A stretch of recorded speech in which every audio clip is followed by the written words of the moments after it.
আসসালামু আলাইকুম। ডাক্তার নীলুফা ইয়াসমিন বলছি হ্যাপি হোমিও হল থেকে। আজকে আমি খুব সাধারণ একটি সমস্যা নিয়ে কথা বলবো। সমস্যাটি সাধারণ মনে হলেও অস্বাভাবিক কষ্টে দিন কাটাচ্ছে অনেক মানুষ।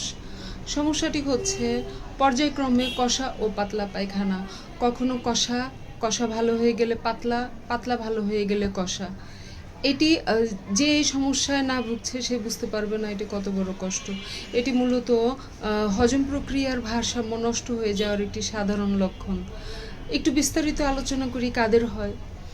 এটি যারা প্রচণ্ড অনিয়মের মধ্যে দিন কাটায়, কখনো ভারী খাবার খায়, কখনো হালকা খাবার খায়, কোনো বেলায় না খেয়ে থাকে, কখনো ভাজা পোড়া খাচ্ছে, অতিরিক্ত ঝাল তেল মশলাদার খাবার, বারবিকিউ খাবার, এই খাবারগুলোতে যারা অভ্যস্ত থাকছে সমস্যাগুলো মূলত তাদের বেশি হয়।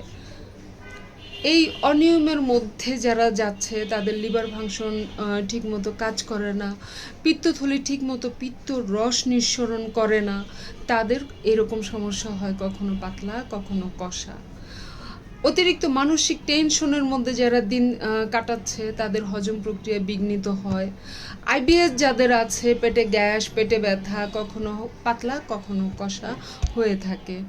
এই থেকে প্রতিকার পেতে হলে আপনাকে ফার্স্ট জীবনধারার পরিবর্তন আনতে হবে। পরিবর্তন কি আনতে হবে? পর্যাপ্ত ঘুমাতে হবে, পর্যাপ্ত পানি পান করতে হবে, process food, fast food, junk food avoid করতে হবে, সবজি খেতে হবে, সিদ্ধ সিদ্ধ খাবারে অভ্যস্ত থাকতে হবে।